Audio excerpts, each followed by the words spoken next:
గజక్కాయ్ ఎక్కడెక్కడో కాదు, దమ్ముంటే బంగారం ధరలపై కాయండి పందమంటోంది బులియన్ మార్కెట్ ట్రెండ్.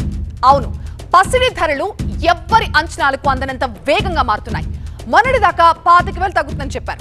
కొనుగోళ్లు కాసేపు ఆపితే బెటర్ అన్నారు. కట్ చేస్తే ఇవాళ 1,15,000 దగ్గర ఫిక్స్ అయింది 10 గ్రాముల 24 క్యారెట్ల బంగారం. సో కనక మహాలక్ష్మి విషయంలో ఎటువంటి జోస్యాలు చెల్లవని ఎప్పటికప్పుడు తేలిపోతూనే ఉంది. ముఖ్యంగా పండగ సీజన్లో పట్టపగ్గాలు లేకుండా పెరుగుతోంది పసిడి ధర. హైదరాబాద్ లో ఇవాల్టి ధర 1,15,000కి అటు ఇటుగా ఉంది. ఇది ఆల్ టైమ్ హై. 2020లో 50,000 రూపాయలున్న తులం బంగారం ధర ఇప్పుడు ఏకంగా 1,15,000కి పెరిగింది. 5 ఏళ్లలోనే ఏకంగా 65,000 రూపాయలు పెరిగిపోయింది బంగారం. అంటే 140% పెరిగిందన్నమాట. అన్ఇమాజినబుల్ కదా. పుత్తడి దూకుడు చూస్తుంటే మరో నెల రోజుల్లో 1,00,000 కూడా క్రాస్ చేసేయచ్చని చెప్తూ ఉన్నారు. 2022 నుంచి పట్టపగ్గాలు లేకుండా పెరిగిపోతోంది పసిడి ధర. 3 ఏళ్లుగా పెరగడమే తప్ప అసలు తగ్గడం అనేది చూడలేదు. అమెరికా మార్కెట్లో ఔన్స్ బంగారం $3,726 పైన ట్రేడ్ అవుతోంది. 2026లో ఔన్స్ ధర $4,000లకు చేరొచ్చని ఒక అంచనా కూడా ఉంది. షార్ట్ టర్మ్ లో గరిష్టంగా 6% తగ్గే అవకాశం ఉన్నప్పటికీ లాంగ్ టర్మ్ లో మాత్రం గోల్డ్ పెరగొచ్చని విశ్లేషకులు చెప్తున్నారు. ఇక 1,00,000 దాటిన తర్వాత తన లక్ష్యం 1,50,000 అంటూ దూసుకెళ్తున్న పుత్తడి ఆ 1,50,000 బెంచ్ మార్క్ ని కూడా అందుకోవడం ఎంతో దూరంలో లేదనే సంకేతాలిస్తోంది.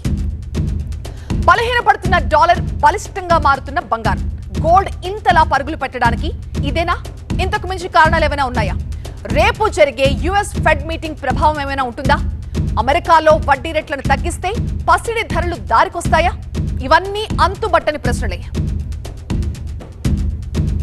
జనరల్గా మనకి 1,00,000 రూపాయలు దాటిన వెంటనే అందరూ అనుకున్నది ఏంటంటే ఇక్కడ కన్సాలిడేట్ అవుతుంది, దాదాపు 10,000 నుండి 15,000 వరకు కూడా తగ్గే అవకాశం ఉంది 10 గ్రాముల బంగారం ధర అని అందరూ వేచి చూసిన పరిస్థితి మనం చాలాసార్లు చూసాం. ఎస్పెషల్లీ లాస్ట్ 1 మంత్ నుండి కూడా బంగారం కొనుగోలుదారులందరూ వాళ్ళు కొనేదాన్ని అటు దసరా, దీపావళి వస్తుంది కాబట్టి ఆ టైంలోకి కొనుక్కోవచ్చు అని చెప్పి పోస్ట్పోన్ చేస్తూ వచ్చారు. కానీ అనూహ్యంగా ఎప్పుడైతే మనకి కమాడిటీ మార్కెట్స్లో ఇవాళ లైఫ్ టైం హై టచ్ అవ్వడం, అదే కాకుండా అంతర్జాతీయ మార్కెట్లో కూడా దాదాపు $3,700 ఔన్స్ బంగారం ధర చేరడం కనుక గమనిస్తే ఖచ్చితంగా 1,25,000 అయితే బంగారం వెళ్ళే అవకాశాలే మనకి చాలా స్పష్టంగా కనిపిస్తున్నాయి.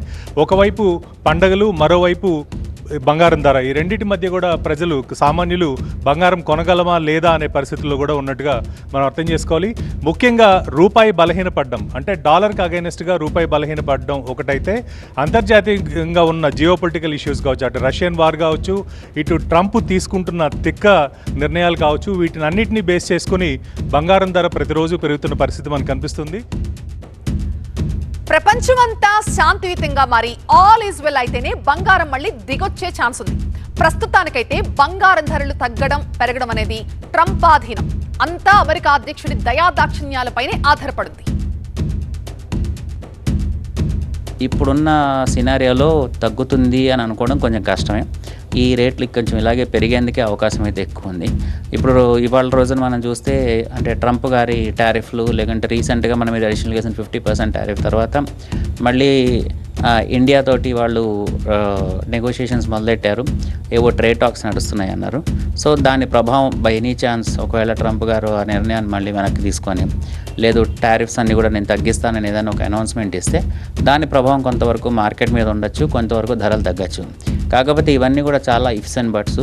ఇప్పుడున్న కండిషన్లో అయితే కనుక ధరలు తగ్గుముఖం పట్టేది లేదు. పాత రోజుల్లో మనం చూసినట్టుగా 80,000, 90,000 వెళ్ళే అవకాశాలు అయితే ప్రస్తుతానికి చాలా చాలా చాలా తక్కువగా ఉన్నాయి.